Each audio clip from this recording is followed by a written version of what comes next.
Нұркен Мұратова Айолы Марматоваға.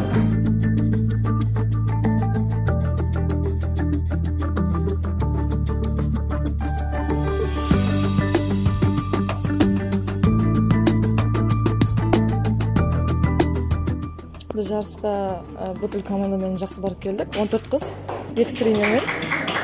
Бізде қиындықтар өте көп болды. Біз соларды жеңіп шықтық.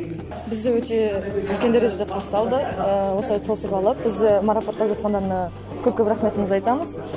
Жолдан шаршап келдік, бірақ оның бәрін ұмытып, осы жердегі кісілерге көп-көп рахметімізді айтамыз. Бізді осылай күтіп алып, қарсы алып жатқаны үшін.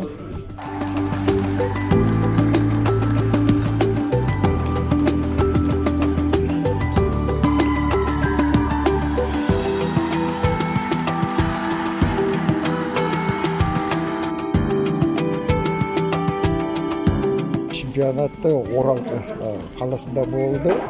6 команда қатысты.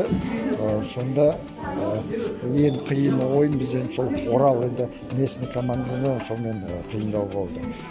Бірінші орынға ойнағанда уже команда формаға кіріп, кішкене өздері психологически кішкене бос ұстап, сонда одан кішкене біз оңайлау болды.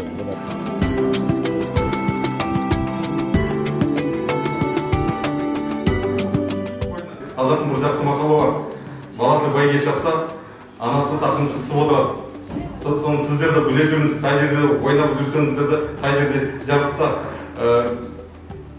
жарыстарда жүрген кезде, ұлан-аудан азаматтары бүкіл мына жерде 31 мың халық бар. Барлықтары сіздер үшін қобалжықтап, тақымды қысып отырады, ойлап отырады.